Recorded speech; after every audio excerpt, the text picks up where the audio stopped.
Hey guys, welcome back to the Canada Puck Podcast, your weekly recap of what's going on in the world of sports, specifically hockey, and more specifically in Canada. I'm your co-host Mick. You can find me on Twitter at ProfitMick, and I'm joined every episode by my lovely and talented co-host Grant on Twitter at Fourth Line Sports. I was expecting a ball, but it looked more like you gave me the old suck it instead of the, yeah, there you go. That's it. I deserved that. I left Mick high and dry last week, but we are back.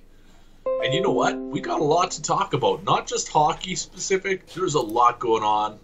You know what? We're gonna focus this conversation just to sports because I know the world's a bigger picture. But there's so much going on in the world of sports right now. Yes. Half chub material, basically from now until you know what? Probably the football season.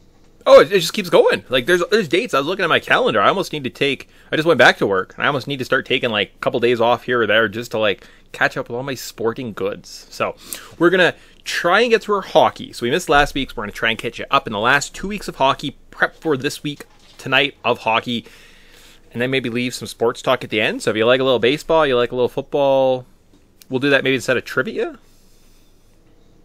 And it's, like, our motivation to, like...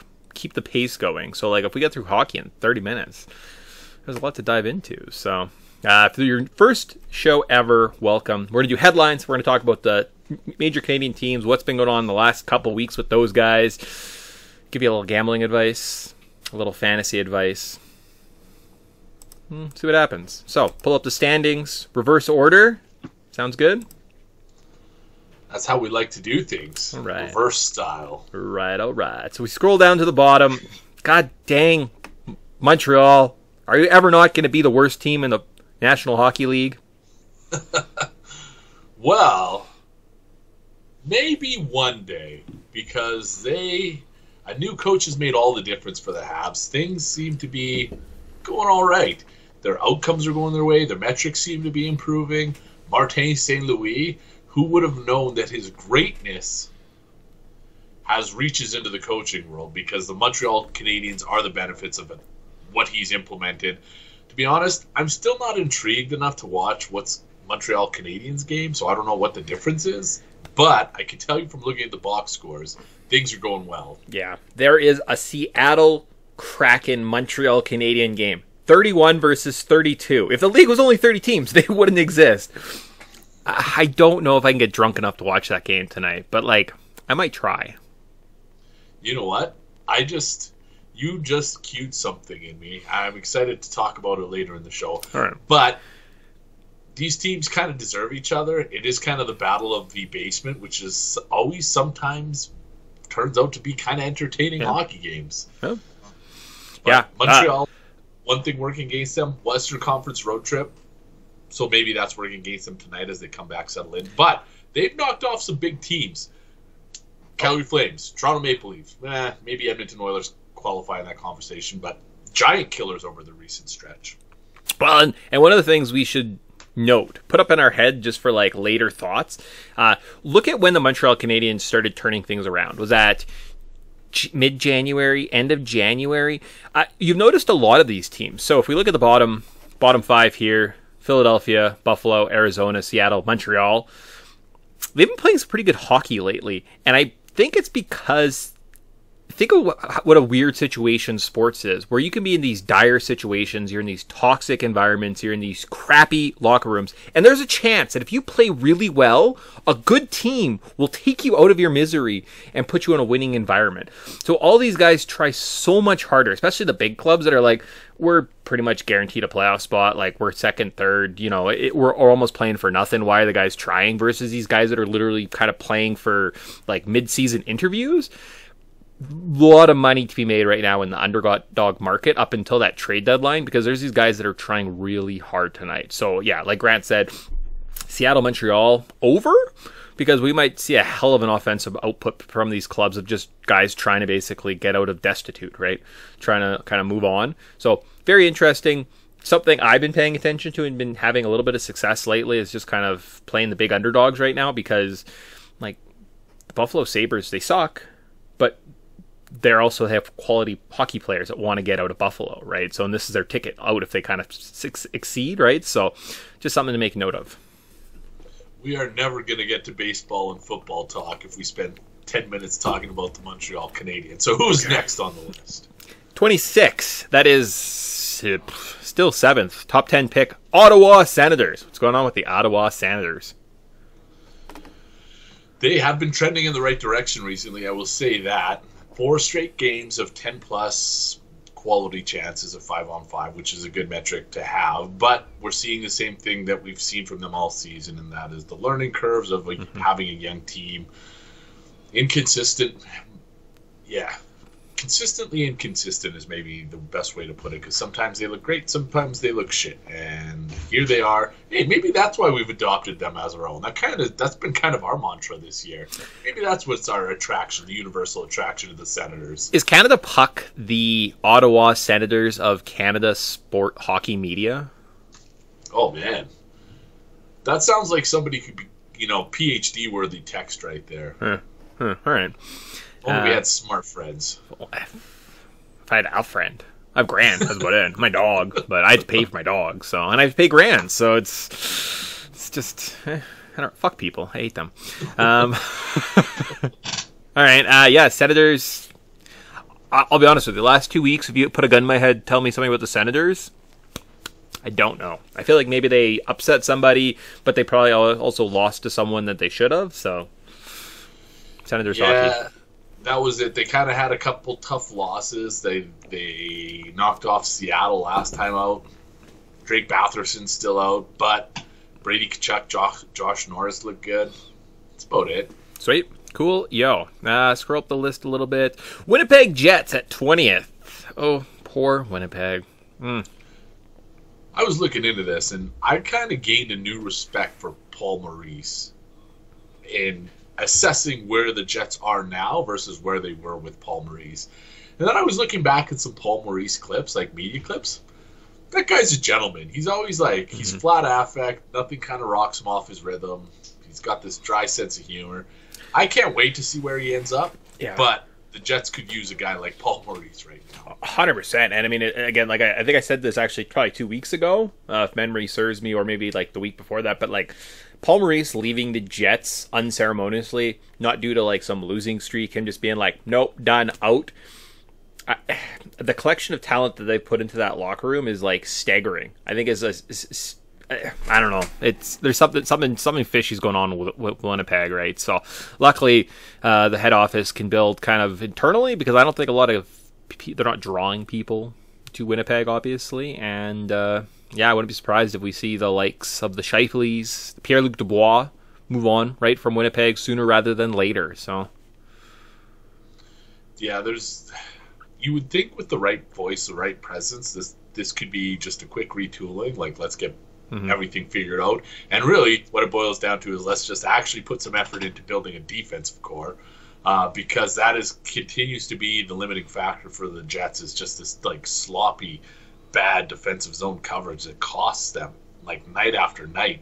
And Connor Hellebuck isn't having the year that he has, and that's kind of basically made their season a complete wash at this stage. Yeah, I mean, it's tough too, right? Because I mean, sports teams, as much as we like to kind of poke and prod them, it comes down to owners, right? The owner ultimately, if the team makes money, irregardless of field product, or they're happy with the product on field, you get kind of what you get, right? So, I mean, if the owner wants to see a hard reset, and they know it's going to be some turbulent times, but it's going to be the net result will be better, or they kind of want to just keep going with it, you kind of end up. So I don't know where the Jets ownership is, if it's just one guy, if it's a group, right? Groups are tough because groups are kind of like boardrooms. They don't really get anything done. They don't really move the needle. But yeah, Hellebuck, Pierre-Luc Dubois, Scheifele. Scheifele's on such a friendly deal for $5 million for a number one center, a top 15 guy in the league if he's motivated.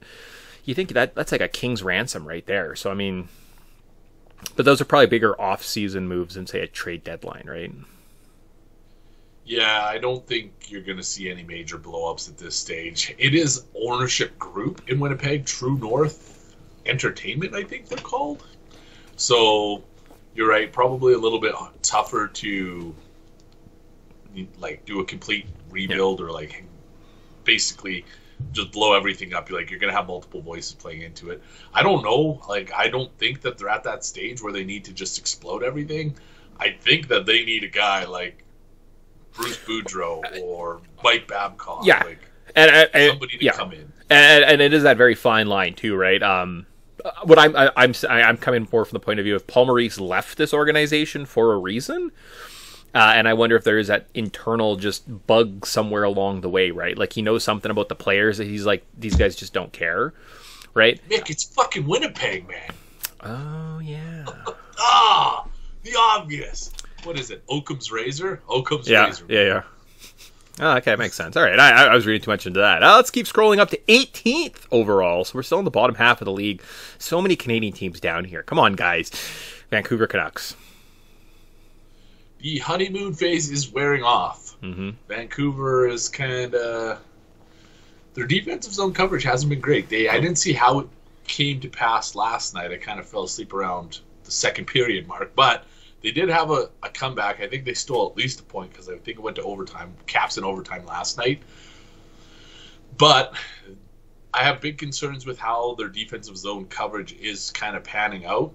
And Thatcher Demko was on that huge heater. Things kind of inevitably falling back towards this normal ranges, and that's costing Vancouver points because they're not tidying up their defensive zone coverage. And when I look at the team on the team's back end, I have a theory, and that is Travis Hamonic is not as good as people think he is, because when the Flames brought him in as the savior, the Flames' back end was in shambles.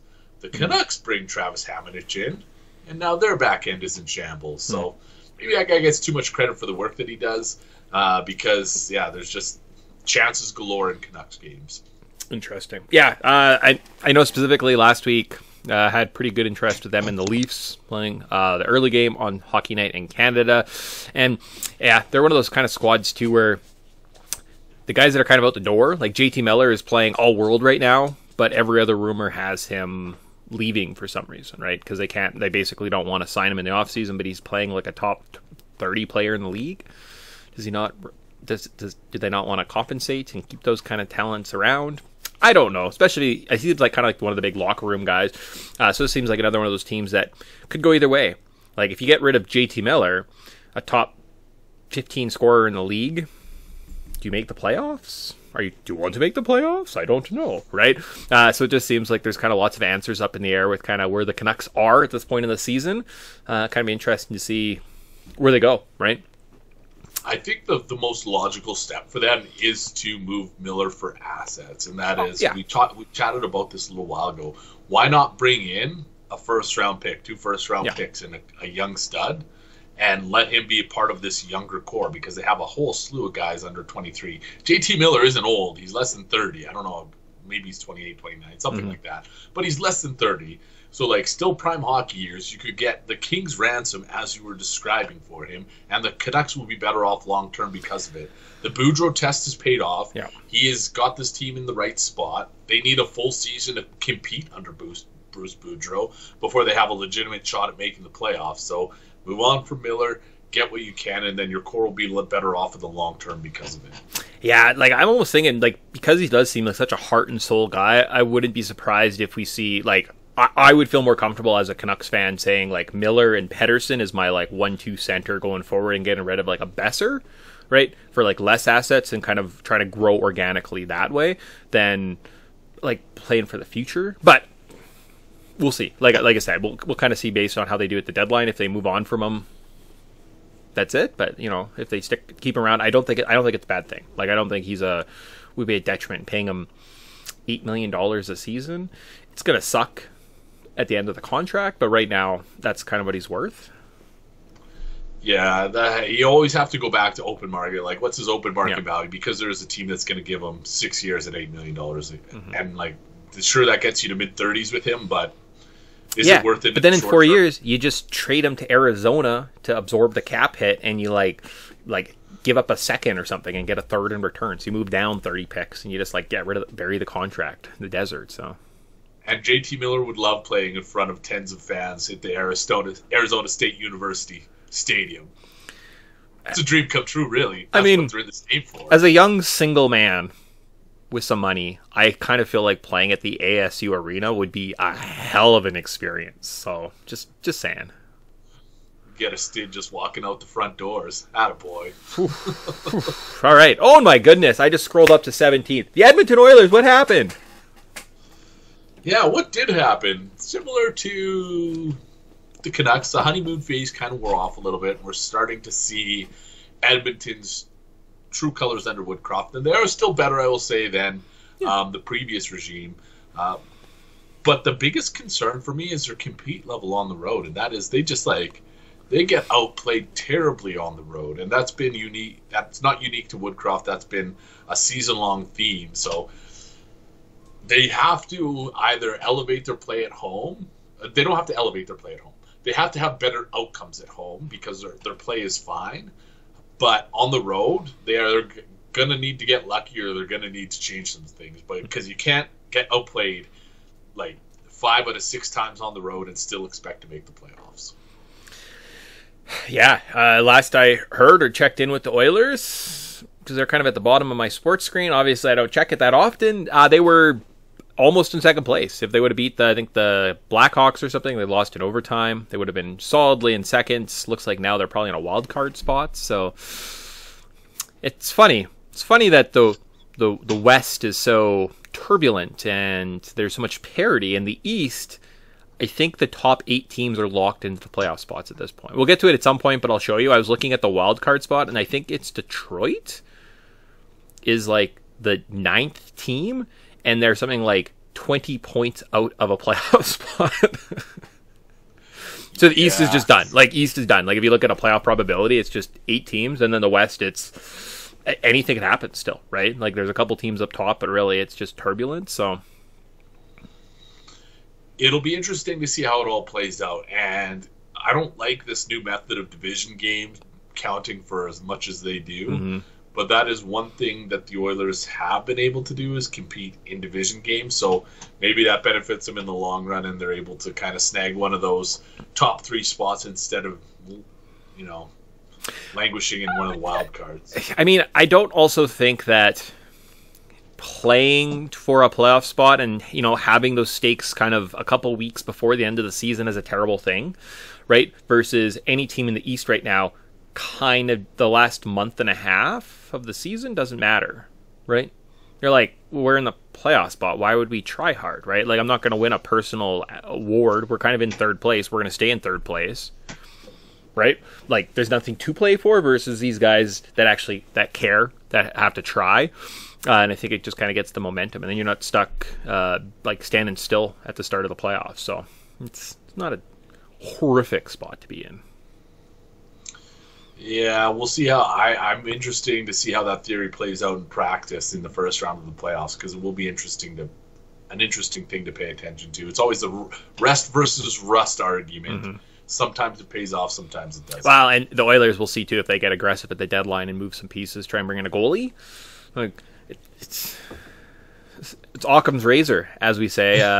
Sometimes it's simple. If you had a better goalie that gave you some saves once in a while, would you be better off? Maybe. So you bring up something that I have to touch on, and that is I've been seeing a few pundits saying, you know what, maybe the Oilers just ride things out with Koskinen and Smith. I don't think that's the case. That's the dumbest thing you could possibly do at this stage. Ken Holland is all in on this. The last thing you can do is waste another McDavid year. Well, McDavid and Draisaitl year, mm-hmm. where they're not in the playoffs, where they're sitting on the outside at the end of the season because goaltending was an issue. So goaltending will be addressed, and it's really now, for me, it's a threshold. Like, how much do you leverage to try and get a goalie? Like, do you go for one of those like high payoff, high reward type plays where you're giving up a whole bunch, but you're getting a guy like Marc-Andre Fleury? Or do you play something like Joonas Korpisalo, where you give up maybe a couple picks, a third, couple picks to Sens for Anton Forsberg, and play your cards that way? So we'll see how the trade market fans out over the next couple of weeks. But I fully expect the Oilers to have a new goalie before the deadline. The Oilers missing a playoff might be a fireable offense, like in my mind, from that management group, because They have so much talent. You're telling me that McDavid and Draisaitl couldn't just get red hot for 2 months and win the Stanley Cup, right? Like that's kind of where we're at in terms of talent between those two players. And you just need McDavid to become like lights out, the best player in the world, just like anytime he touches the puck, it's going in the net kind of thing. That could happen. We've seen that happen in the Stanley Cup Finals before, in the playoffs, and other sports too, right? A guy just gets hot, so them not at least having the opportunity, right? Even if they get swept, you'd still rather take that than at least they had the shot, right? Like there was that slim chance that this guy gets red hot, takes the world by storm, and yeah, like missing almost is you can't do it. I keep getting to the point where Connor McDavid is that much closer to asking for a trade, like demanding to be out. Yeah. When you make the playoffs, well, let's say twice, because I'm not counting the COVID shortened playoffs in Edmonton, because technically they didn't even make the postseason that year. But you get swept by the Jets in 1 year. They had that good run in year 2 with McDavid. Mm-hmm. You can't hang your hat on something that happened 6 years ago, man. And that's for me as the best player in the world. Like, you know what? I want to be somewhere where they take winning a little bit more seriously than the Oilers are. So expect moves, at least a goalie, maybe something on some sort of depth scoring option as well. If you're listening to this and you don't know, the trade deadline is fast approaching. I believe it's 2 weeks away. So this upcoming week's like NFL free agency, and then the trade deadline's the following week, I believe, the 22nd or something out of March. So hence why we're talking about trades. 22nd, 25th, I can't remember. Something like that. It's all blurred together. All right, so I've been slowly scrolling up ever since we started talking about Mikko Koskinen. Just FYI. But I'm at 9th, and I still don't see another Canadian team. So this is so exciting. Oh, we got to 7. We say the Calgary...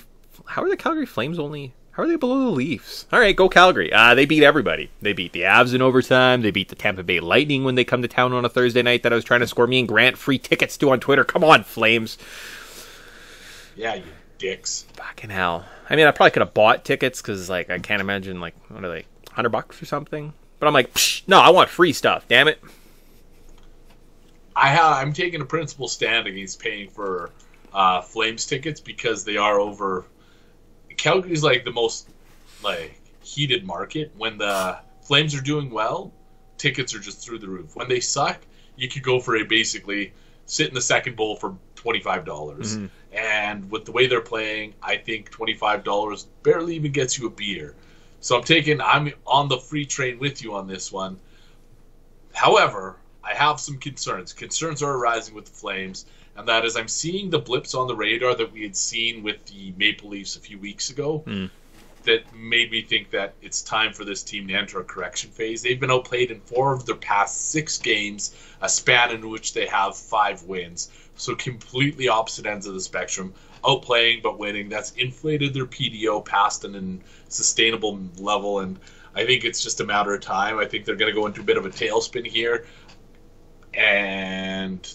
they'll come out better because of it, but wins will be harder to come by for the Flames over the coming games. Yeah, it does seem like they're playing kind of that high-level, unsustainable hockey. Tyler Toffoli looks like a hell of a trade, though, right? Like, that guy in a winning market, he's pretty successful, right? Like, he had success with the Kings. When he was with the Canucks a couple years ago, he did pretty well. Obviously, the Canadians. And now, right, like, winning guy, winning attitude, it seems like the right pickup. Probably their big pickup of the season, right? So already we're like, oh, okay, go Flames. But yeah, I agree. They're like tough division, but obviously they can hang with the guys in that division, which is great. So that means they're playoff bound. But yeah, I don't think they're a top 10. Maybe they're 10th. Maybe they're 10th in the league in terms of teams, like talent. But I don't know if they're like above that. So. I would say easily a top 10 team. I see this team as a legitimate threat in the postseason. 3rd in expected goals for percentage at 5-on-5. Jacob Markstrom, we've talked about a little bit in the past, so he's having a resurgent year, and that's how furthering the Flames' cause. I'm glad you brought up Toffoli because he's going to be a theme later in the show. Nice. Sweet. All right, cool. We'll talk about it. Oh, no! Look at that. Top 5. Against all the big guys, the Toronto Maple Leafs. They had a rough stretch there. 2 weeks ago was that Detroit game where they put up a 10 spot. It was like 10-7 or something like that. Absolutely just bonkers game to watch that one. Like if you didn't watch it, it's too bad because it was fun. 7-2, Leafs feeling good. The most Leafs game ever. Like I think at that point I even tweeted out like the start of the third. I was like, we're gonna see a backup goalie, like a Zamboni driver situation here tonight, guys. It just has that feeling like things are going too well in Leafs land. Mitch Marner has a smile on his face, and he can have nice things. So. Man, yeah, that could have ended a lot worse for the Leafs that night. I got to eat crow on this one too because I was expecting the Leafs offense to plummet, and that was they were outperforming their metrics. And then I came to realize that not all teams regress in the same way. Mm-hmm. And that is, like, I would say that I had it kind of somewhat right that the Leafs were headed for a turbulent stretch, and that's been the case. Losses to the Sabres, losses to the Coyotes. Who else did they lose to? The Canucks. Canadiens. The Canucks last week. I think the Blues kicked their butts. Yeah, the Canadiens. But then I came to realize that not all teams regress in the same way and this just speaks to the Leafs' offensive skill, and that is they continue to outperform their metrics, but their PDO is still coming down, and that's because their goaltending has been atrocious It's been atrocious. Let's not fucking sugarcoat it. Yeah, it sucks. So, typically when I look at stuff, I see, all right, well, offense is going to come down, goaltending is going to come down. No, not the case. Not the case with the Maple Leafs. Offense is remaining static, and this is the skill overachieving because you have 3 like effective scoring lines, but it's your goaltending that's dropping down those kind of predictive metrics because they are underachieving, like grossly underachieving right now. So all that being said, I came across another tweet, Nick, and it was somebody making the case that Jack Campbell is a legitimate number 1 goalie. Then I started to think, since Ed Belfour, have the Leafs actually had a legitimate number 1 goalie? I think for stretches, and if you look back, Freddie Anderson played like an elite top 5 goalie in the league. Like there was a stretch there for a while where defensively they were absolutely just atrocious. I don't know if that was Muzzin might have been hurt one season, but essentially when your core was Muzzin, Riley. I also don't think Riley's an elite defenseman. He scores, he's one of the best forwards I've ever played defense in my life. But as a shutdown defenseman, he makes more mistakes and he spends more time doing this, like, oh my gosh, what am I doing, than anyone I've ever seen that's considered an elite goalie. It's absolutely bonkers. Offensively skilled, defensively, that guy couldn't tie his skates kind of thing, right? And there was a stretch there where Freddie Anderson kept them in games. They were a top team in the league, a top 10, essentially because of Freddie, right? Their offense and Freddie at that point, so... Yes. So I will say I was gonna concede Frederik Andersen with an asterisk because you're right. You nailed it. You were in my get out of my fucking brain, Mick. There was a couple years where he wasn't with the Ducks. He had a stretch with the Ducks. He was all world. He stumbled with the Leafs. He had a stretch where he was all world, and then I think injuries just kind of plagued him, and they just thought Campbell was kind of the same thing, right? But like traces there. But otherwise, other than him, no. The answer is no.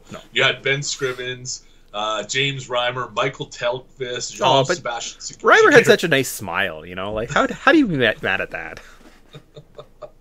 Jean-Sebastian Seguin at the end of his career, like nothing about their goaltending has been solid since 2005. So I'm just thinking, at what point do they acknowledge that goaltending is an important part of the hockey game? I don't know. We can go back to last season, July 1st or July 2nd, whenever they signed Mazarek, I had to take a timeout at work. I was working, doing something, and I saw the contract, and I saw how much they gave him, and I went and sat down, because I knew goaltending was going to be an absolute issue. Campbell is fine, right? He is fine if you want to have fine goaltending. That's what you're getting. Fine goaltending. He's had stretches where he's great. He's had stretches they suck. It equals great or equals fine at the end, right? Like not good, not great, fine. I don't know. I honestly don't know. I think I was quoted as saying last week to a buddy, like pound for pound, Marc-Andre Fleury is probably the best bet for this team to have playoff success, right? Regardless of kind of defense or offense. Like that's not what they need. What they need is a veteran goalie that's going to get them a stop in the postseason, right? That's not just going to crumple like a ball of paper like the current regime is. I don't know if it's going to happen, but... So, this leads me to my next point. This fucking played out organically exactly how I was hoping to. So this is great. The Leafs do need to make a play for a goalie. And I was thinking the same thing. You know, well, why not go after the big fish, Marc-Andre Fleury? I think he's only got 1 year left. Yeah. Then obviously numbers don't work. So then I started thinking, they signed Wayne Simmons for a purpose. And that was to send messages. What if they just accidentally sent Wayne Simmons out in practice to send a message to Mitch Marner? And then cold clock Marner. Marner's on the injured reserve. Lo and behold, everybody's active and healthy for the start of the postseason. Ooh. But it's going to take that type of move to create the cap space necessary to get Marc-Andre Fleury. Well, or is Muzzin's long-term injury stint go to the postseason? Maybe his concussion flares up. You know, that's the other thing I've heard. I think between like Mazarek, if you moved up Mazarek, a prospect, a pick for Fleury, it might work or something like that. They could even retain salary at that point too, right? Would get you pretty darn close. So, So that's a very interesting theory. I would like to see that play out. But that also gets Mrazek pretty close. That gets him half of the original 6 teams, doesn't it? Then he would only need Montreal, Boston, New York Rangers. And then he's got the original 6 sepfecta? Is that a thing? 6-fecta? I don't know. Is there... I wonder... Yeah, how many players have played for the original 6? Like, they have that on their, like, Wikipedia page. I don't know. Maybe this is a Canada puck first. Maybe we've uncovered the treasure trove of OG hockey fan. Like, what guys should be striving for. If Stanley Cup's the first thing, but the second thing is you want to have that original 6, like you want to play for all those squads. Yeah. We'll come up with a fancy name for it, but yeah. original 6. I think the only other point outside of having a little bit of fun with the Leafs, talking about their problems, poking fun at them for losing to the Coyotes the other night. Good job, guys. Is the play of Austin Matthews. He's awesome. That's his name. He's not even Austin in my mind. He's just Austin Matthews. He is going to put up 50 points or 50 goals. He's going to win second Rocket, probably. He might even win a Hart Trophy this year. It's amazing that a guy who came into a medium market like the Toronto, who's had a history of just, like, Patrick Laine should have pinned the pick for the Leafs. He's okay, but the other guy is way better. Like, that, they got the other guy who's way better right now. That never happens to the Toronto Maple Leafs.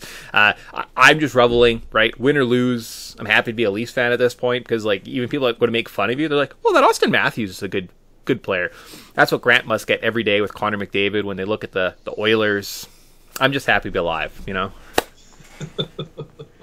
Take those victories as they come, because Lord knows at the end of the regular season they will be harder to come by for the Maple Leafs. It's going to get beat down a lot this offseason. But that moves off. We could sit here and talk about the Leafs forever and a day. I don't think that's necessary. Move on to the next segment. Let's do a little... You want to gamble first? Or you want to fan duel it up?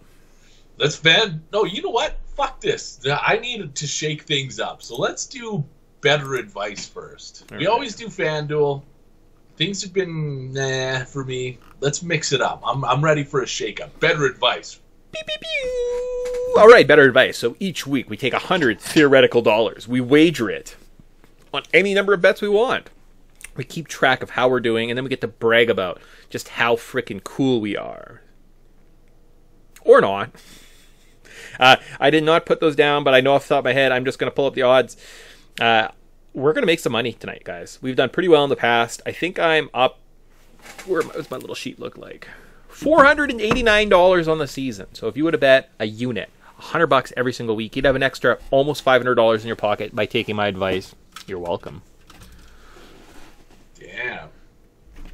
That is some fucking cool coin you got in your pocket. This never happened to me. Usually I'm like in the negatives and I'm just chasing every week. So like I'm basically playing defensive gambling at this point. It's great. What? Yeah, it's a good position. I think I'm hovering around even. I haven't been paying with the same playing with the same level of diligence as Mick will call it. But I think I've been hovering around even. It feels like, it's just hit and miss. Sometimes it's there, sometimes it's not. I think my biggest thing has just been trying to go for the knockout punch. And you know what? Even though that I've recognized that as my failure, I haven't changed anything about what I'm doing. So I still have, let's see here, 1, 2, 3, 4 gambling picks. How many do you have? I'm going to have 4 as well. Oh. All right. It's weird. Wow. It's weird how, like, no prep for this show, and we're becoming very, like, we're, like, really on sync, so. Well, you know what? You look like you're jotting stuff down, so I'm going to go ahead and take a swing with this one. As mentioned in headlines, the Ottawa Senators have been playing a good brand of hockey recently, outplaying 3 of their past 4 opponents. Offensive chances are kind of skyrocketing, and I think that's going to hurt the Chicago Blackhawks tonight.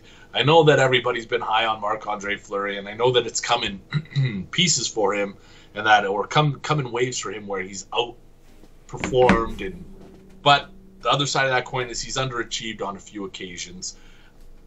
They've given up 4 goals, 6 goals, 3 goals, and 4 goals over their past 4 games. Ottawa is the type of team that is trending in positively, and I think that the goals against are going to haunt the Blackhawks tonight. I was thinking over, but I'm more comfortable taking a stance on the Ottawa Senators. The price has adjusted. They were originally priced as underdogs, currently sitting minus 113. You know what? I'm going to bet $20 that Ottawa comes out victorious to win 17-70. Nice. Yeah, I don't know. My Leafs aren't playing tonight.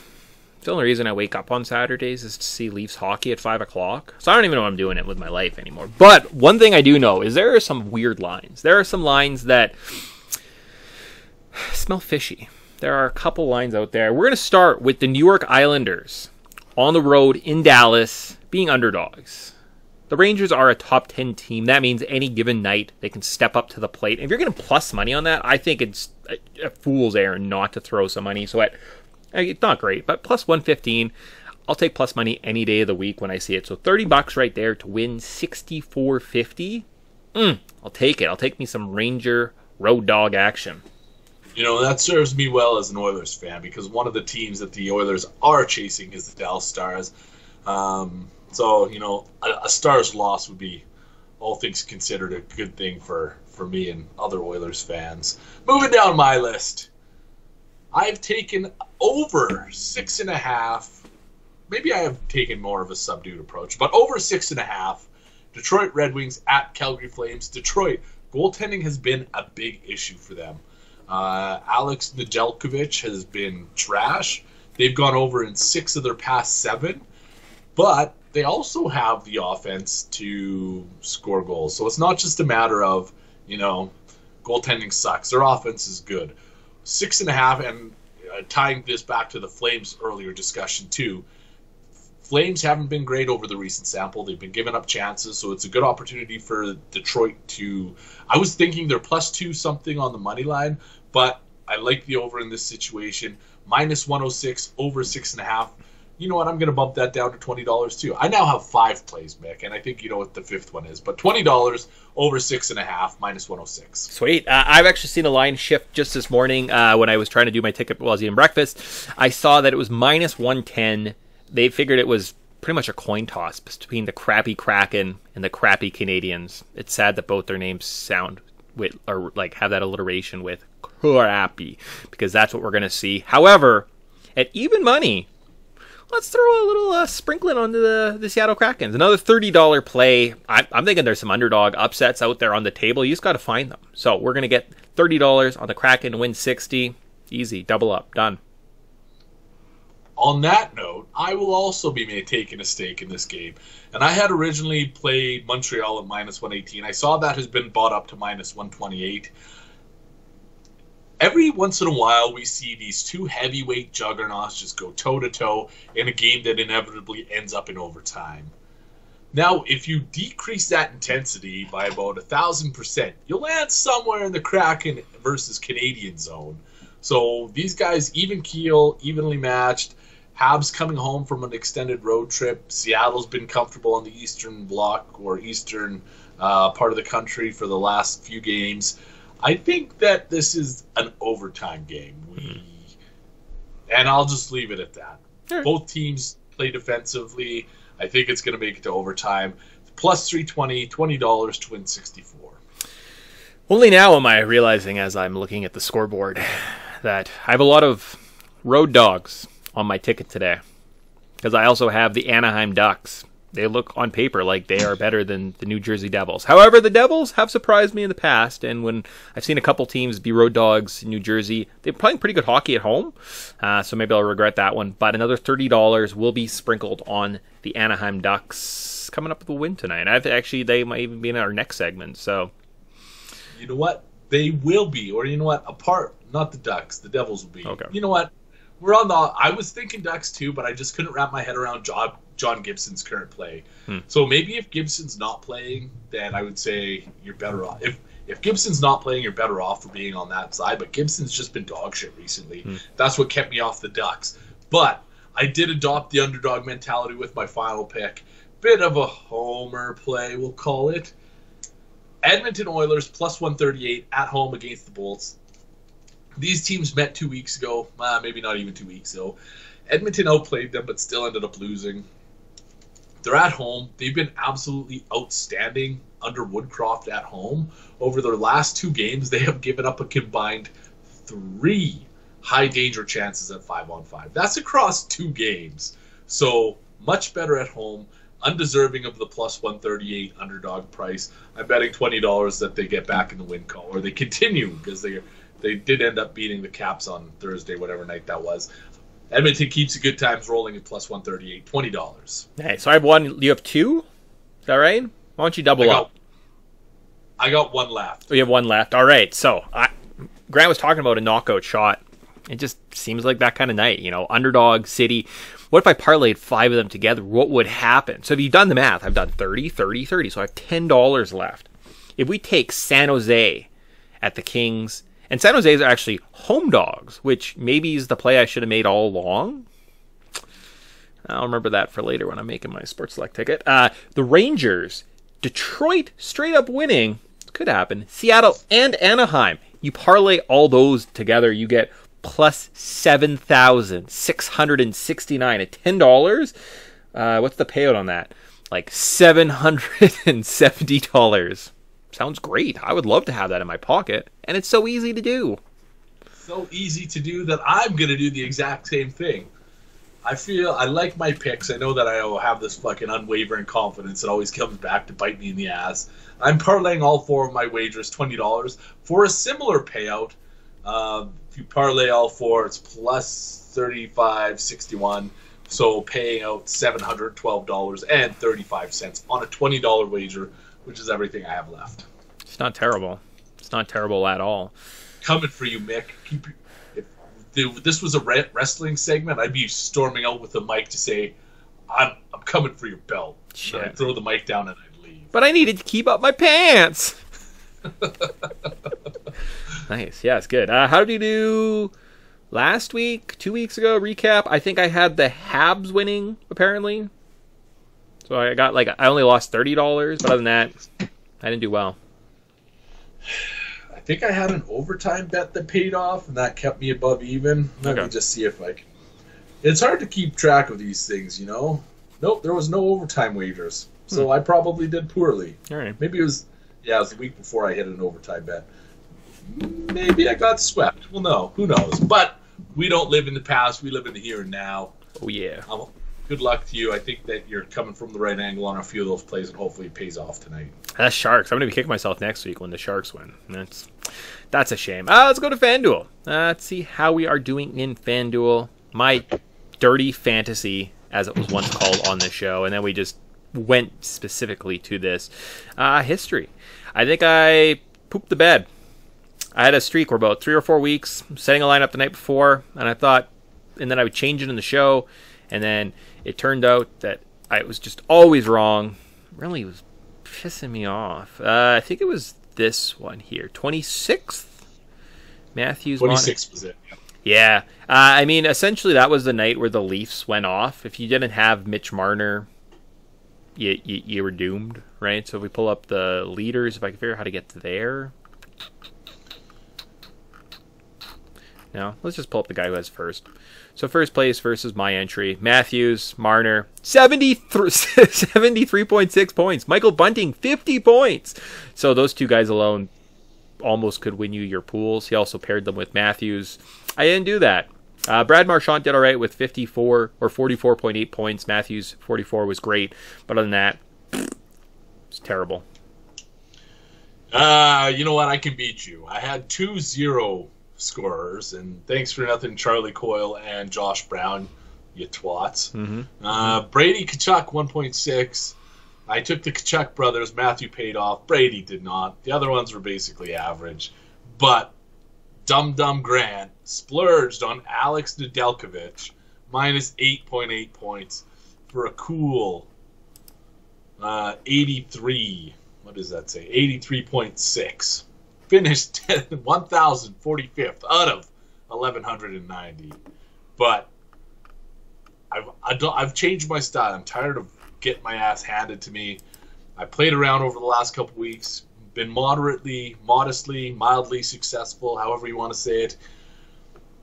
I like my approach to tonight, and that is I am not sacrificing goaltending and taking the least expensive option to try and splurge up front.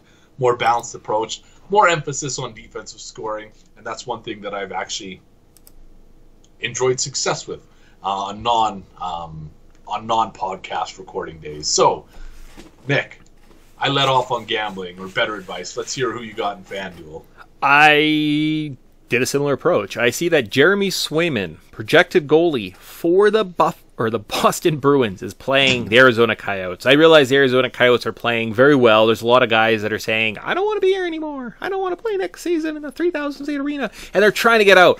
But you don't do that with the big, bad Bruins. The Bruins mess you up. You come in and you're just lucky to leave there with all your limbs still intact. They're so mean there in Boston. So Swayman, that's an easy win. $8,100. He's not even the most expensive goalie on the board. Started there, and then I went with some criminally underrated players. Criminally underrated. I got Sean Monahan. He's a center. He plays in Calgary. He costs $3,600.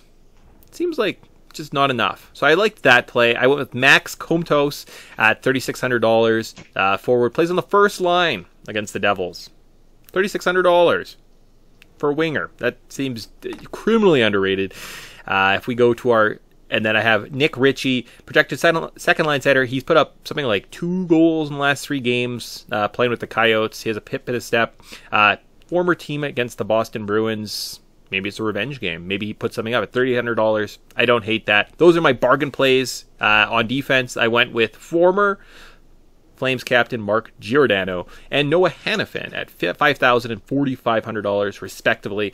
That leaves Brady Tkachuk as my second utility player playing the Blackhawks tonight, $6,500. I like that play. That left me with a lot of money. I was able to put Connor McDavid in center and Nikita Kucherov, the 2 most expensive players on my team, because I went bargain hunting all day. Will it pay off? Only time will tell. Well, we will see. We will see.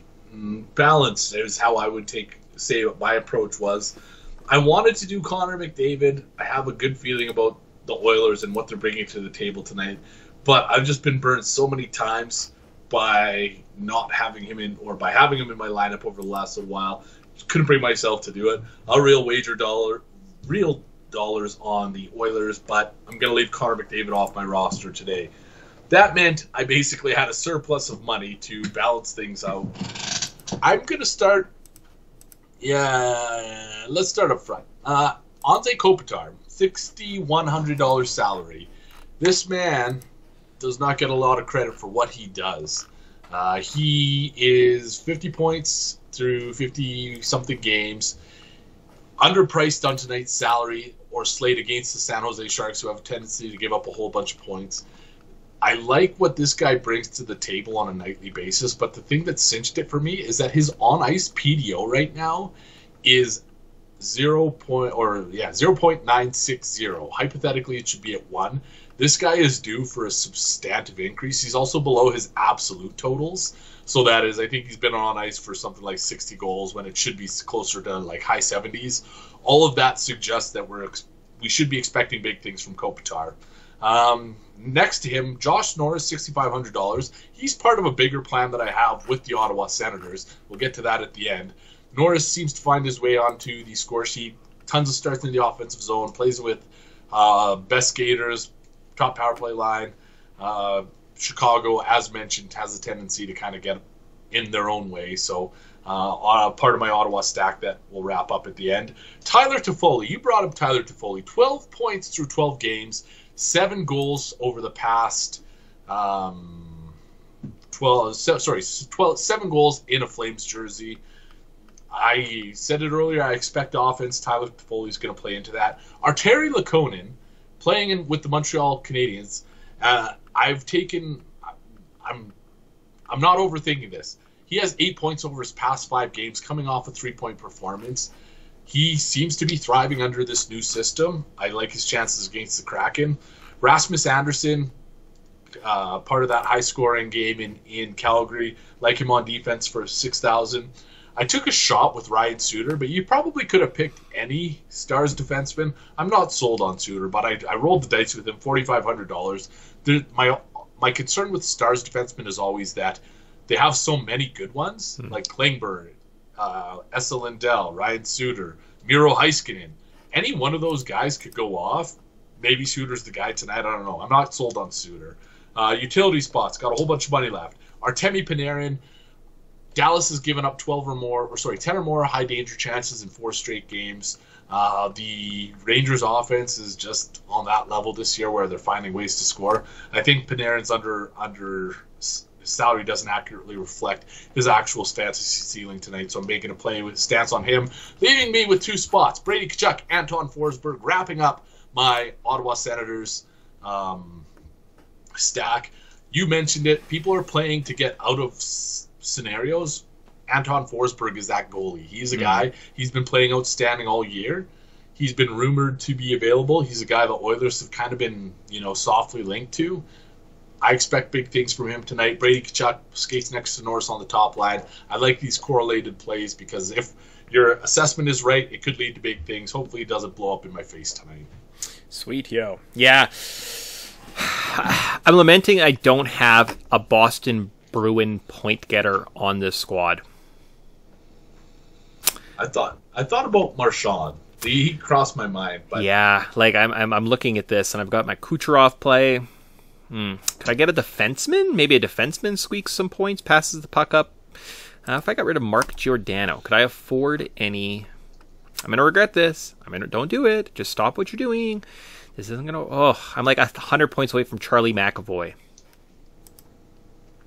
Could I maybe save some money with Hannafin? If you wanted to get real reckless, you could drop Cooch. You could take Marchand and Coyle, maybe. Would that afford you enough space for both? So if I use my extra money to go from Giordano to McAvoy, and then drop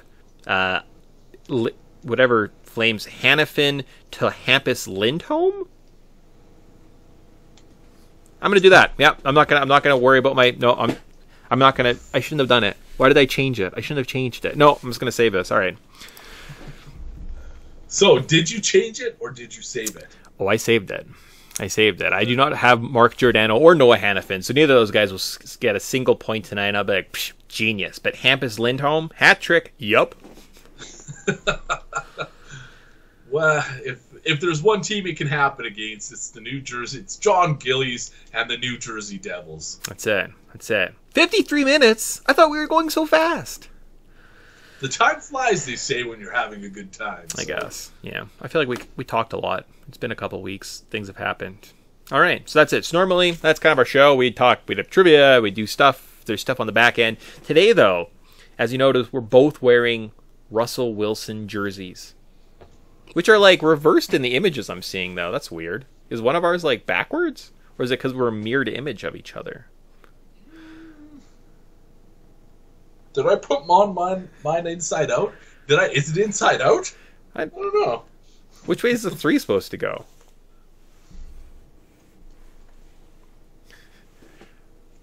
Is mine backwards? Well, now I'm confused. Is mine backwards on yours? Like if you were to write a 3. So... No, yours looks right on mine. Is mine backwards? Yours is like... Do you have a backwards jersey? It was a... Where did I find this one? Huh. Even No, I think that's right. Hang on, let me just fucking... Okay, all right. So NFL, some crazy things happened. We saw kind of a changing of a guard, really. Like, it happened quickly. Brady left, retired. Ben Roethlisberger retired. We saw, like, in the last couple of years, Breeze has gone, down the tubes. Kind of a big changing of the guard. Earlier this week, I believe it was Tuesday, because on Monday I was like, man, I wish something cool would happen in sports that I could think about all day. Russell Hustle and Muscle Wilson was traded from your Seattle Seahawks, where he had established his whole career. He was putting up Hall of Fame numbers, won a Super Bowl, threw away a Super Bowl, literally, to the aforementioned Tom Brady, and was traded to the Denver Broncos. It's a sad day. Sad day in the Pacific Northwest. I don't know what the Seahawks were thinking. I'm assuming this is part of something bigger. But you cannot accept that getting rid of your 2 best players, and that is Bobby Wagner and Russell Wilson, puts you in a better position when the quarterback you're bringing in is fucking Drew Lock. I like Noah Fant. I love Noah Fant. Yeah. But it's still fucking Drew Lock throwing him the football. I'm guessing Drew Lock is projected to either be there in camp as like a backup quarterback, or they're just going to cut him. I wouldn't be surprised if Drew Lock never takes a snap for the Seahawks. It's tough. You know what? And listening to all the pundits all week, you've got, some guys are saying, like, I don't think Russell Wilson was necessarily happy with the way things were running in Seattle. I don't think his level of play was enough to kind of push them over the limit. So they kind of looked at this asset and said, we can move him now, bring some things in return, kind of build for the future, and move on from this guy. And that's kind of the approach they took, right? I like Noah Fant. I think if you were to say kind of pound for pound, who has a better receiving core, Metcalf, Lockett, and Fant versus, say, Judy, Sutton, and Tim Patrick, I kind of feel like the Seahawks have a better receiving core, right? So, I mean, depending what they do next under center, right, they may not be as terrible as people are kind of projecting them. So, but, I mean, releasing Bobby Wagner later that day was more of the nail in the coffin of like, oh, they're just tanking for a season or two. Great. There must, and that's the thing that I keep going back to is you can't get rid of your 2 best players and expect to compete. Yeah. And so my immediate reaction was fine. I acknowledge you can get a difference maker linebacker in the first round to replace Wagner, fine. But you're not getting a replacement quarterback. And like, does this put Jimmy Garoppolo on the radar? Does this put Deshaun Watson on the radar? Like, there must be another move coming. Because otherwise this is just like, I don't want to say it's an unacceptable trade, but it's a pretty fucking shit trade. Yeah, it's tough too, right? Because it's what's the next piece? Aaron Rodgers inked a big deal. He's staying in the Packers, which probably puts them as perennial top 2-3 teams in the NFC. So it's basically them and the Rams at this point. Everyone else kind of seems like they just don't care, right? With Tampa Bay losing Brady and the Seahawks now with losing Wilson. I think by default they're just a top 3 team. So hopefully they get in the Super Bowl. And then minutes later, Denver, who obviously thought they were courting Rodgers, thought he was kind of the man, they pulled the trigger and pulled in Russell Wilson. I'm curious to see how this goes. I liked Russell. He did lots of great things in Seattle, but his play as in the last couple of years definitely broke down, and he just kind of tends, regardless of what they did with coordinators or what Carroll was kind of allowing him to do, he just plays Russell Wilson football, right? It's big plays, a lot of checkdowns, scrambles, smart plays, right? Like he throws very few interceptions. If he sees a play breaking down, he'll turf it. know that punting is kind of statistically usually a better option than, say, going for it and stuff like that. It's kind of safe football. So I'm curious to see how this works, especially going into a division that has the Chargers that look like they've got something like the most cap space. They've got Justin Herbert. They've got a dynamite offense. You've got Patrick Mahomes in the same division. You've got the Raiders that are frisky. Russell Wilson's head is going to get eaten. Now he has, because the Chargers go out and sign Khalil Mack. The Raiders have Max Crosby. Yeah. We saw what the Chiefs pass rush could do at the end of the season, and they've got a few different schemes that they can use to get to quarterbacks. Russell Wilson's no better off for being in the AFC West than he was in the NFC West. Yeah, like out of the frying pan into the fire, basically, right? Like, I feel bad for the guy because it'd be nice to see him go to a division like the Colts, right? Like, if the Colts would have got him, and like, oh, they're hands down going to win that division. Everyone else sucks, right? Like, they can easily beat Tennessee. They're in the playoffs. Great, awesome. Watch Russ cook. But, like, yeah, I'm glad he signed off on it, but he is going to be in a world of hurt because I don't think the Broncos' strength, their defense, looks fine. Receiving core, awesome. Running backs, yeah, they've got all the potential. Quarterback, yeah, he's a Hall of Famer. But their offensive line apparently really sucks, and they actually struggle protecting the passer. So it's just that's his lot in life, I guess. It's just always just feel that pressure. So yeah, well, and that wasn't even. Those were two of the big things, I guess, that happened in the NFL. But I think the biggest thing for me is what comes next, because there are teams that come to mind and players that come to mind that are rumored to be on the way out, or teams that need desperately something.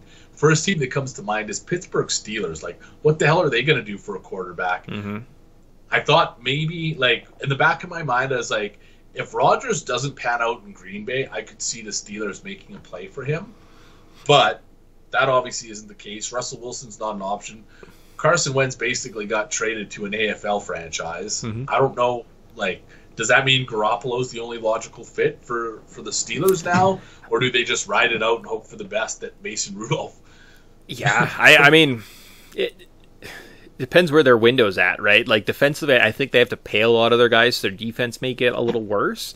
But, like, Deshaun Watson being having all the criminal charges dropped against him yesterday is a big deal, right? Like, there's now a lot of teams that in theory should be like salivating over the fact that Deshaun Watson, he's cleared to play football next year. There is no criminal investigations. He's good to go.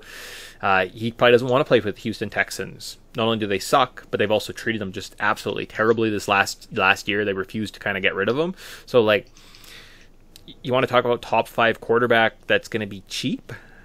Like, you don't have to pay the same that the Broncos just paid for Wilson to get Watson, and I think Watson is probably a better player at this point in his career. Yeah, and we can't even look past Calvin Ridley either, because Calvin Ridley is suspended for the entire year for betting on Atlanta Falcons games that he did not play in. Maybe it was just one game. Absolutely. Like, you could beat your wife, beat your child, have video of it in a locker room. Kareem Hunt, he's back. I had like a 6-game suspension. It's fine. He kicked some girl out of his hotel room. Don't worry about it. It's all ha ha ha. But you gambled on the Falcons? You're a terrible gambler. We're going to suspend you for a full year. The suspension isn't actually for gambling. The suspension is for believing the Falcons could win. I think so. I think, yeah, like, they're like, no, you can't. You got to go watch football on your couch for a season. You'll understand how dumb you were actually being. So I can't wait. The next logical partnership for him is either FanDuel or DraftKings, where he's not on an NFL salary for the next year, where he's giving just this fucking terrible... You know what? We should have him on the Canada Puck podcast. Come talk hockey, Calvin Ridley. That's it. We'll give you $100 theoretical dollars to gamble with every single week. So theoretically, we'll match your salary. It's not bad. If you catch Mick late in the season, you can ride him as a toboggan.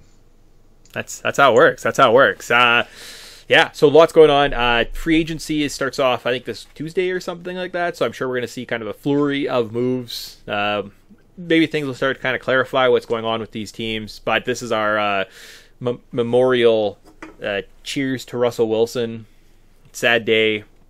Curious to see how the rest of it plays out. Like, I don't think it's a foregone conclusion. Like, Stafford's gonna go win a Super Bowl. I kind of don't think the Broncos are making. You know what I mean? Like, they have a better chance of winning a Super Bowl, but it's only a chance. It's probably not a full blown thing. So it's too bad. Yeah, and to bring things back full circle, March 21st is the NHL trade deadline. I can't remember what I think the NFL season officially opens on the 16th or 17th, something like that. So, however, we still have not got to arguably the biggest news, and that is there is no longer an MLB lockout, Mick. Like, we have opening day less than a month away. Yeah.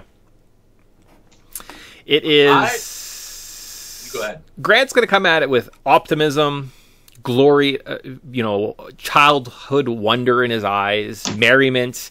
The fact that, like Grant said, this is a big deal, this is a big story, and we spent more time talking about, and Sports Center spent more time talking about Deshaun Watson's criminal charges. Baseball, come on, guys. Like, you really should have read the room. When no one cared, you're like, well, I'm not even going to play. And everyone's like, who the fuck are you? We don't care. Come on. Kids nowadays don't watch baseball. Grow up. I think there's a bigger story kind of behind the scenes of the declining popularity of the sport, right? Which was once a national pastime, was the powerhouse, right? And, like, how do they get back to that? They've got a lot of image cleaning up to do, right? But on the here and now, and you can be excited about baseball again. It ain't that exciting. You understood me. You get me. However, my merriment phase lasted about, I shit you not, 10 minutes, and then I was pissed off again. Yeah. Because this has been nothing but a posturing exercise for that fucking dummy Rob. I'm not even calling him Manfred. He's a boyfriend. Because what he did by canceling games was nothing more than a technique to try and get the Players Association to cave. Because what happened immediately after they signed this collective bargaining agreement, or what was included in it, was that they would have a full 162 game season. If you fucking recognize that you could facilitate this, but you're still canceling games, you're a fucking chode. Like, this guy does not deserve a commissioner's job in sport. He is a used car salesman. That's what Boyfriend is. So I am excited to watch baseball. The resentment will probably wear off by the time we get to start opening day. Yeah. But between now and then, I want the commissioner to lose his job. He does not deserve to be commissioner of that league. Yeah, no, and it's definitely a play of the few in power versus kind of the masses, which is, I don't know, it optically is a bad look, right? The fact that, like, no one cared, and the fact they were just kind of berating the players, right? Like, it just, I don't know, optically they have a lot of image cleaning up to do, right? Like I kind of said off the top there.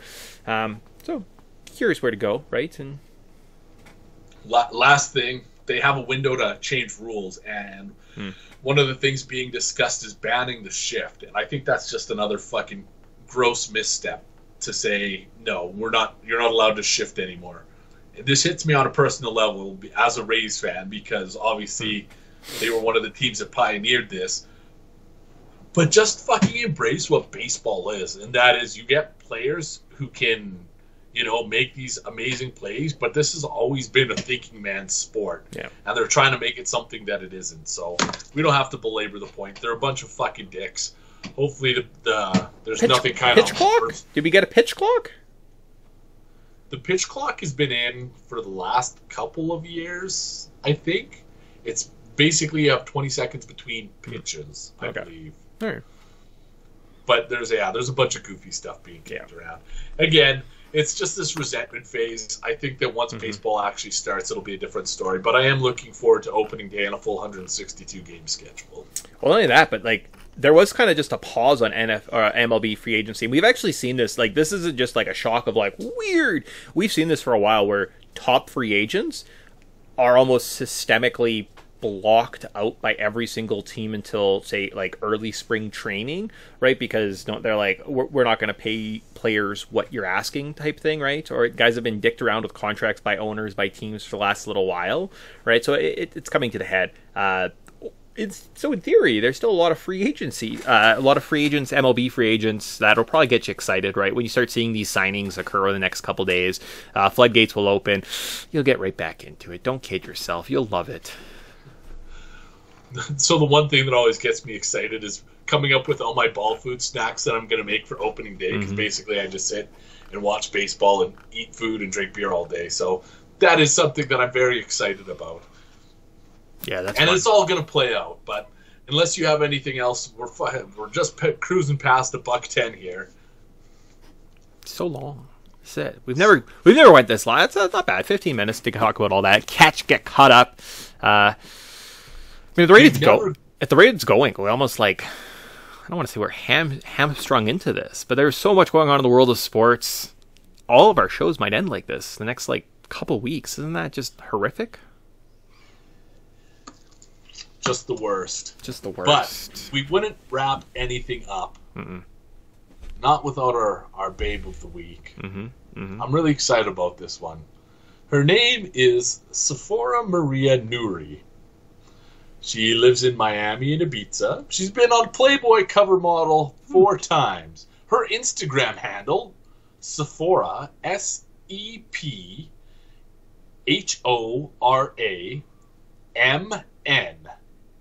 This lady, if you talk about lasting long, I assure you, this will not be an issue with Sephora MN because everything about her is just so good. Yeah. So good. Nice. She is a very, very beautiful babe of the week. Oh, look at that. I like when they kind of like push their butt up like that. That is nice. Absolute rocket. Sephora MN, babe of the week. Schwing. Nice. Good job, Sephora. That's it. And that we say goodbye. We're back next week. We can talk about some football some more. Primer. I guess next week actually is probably our trade deadline primer. It's exciting stuff. We have a theme to our show for the first time since the start of the year.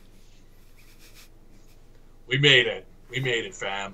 Nice. Good job. Good job, everyone. But as always, even though we're a little long this week, which I think is fine. No one cares. It's fine. Party on, Grant. Party on, Mick. We'll see everybody next week.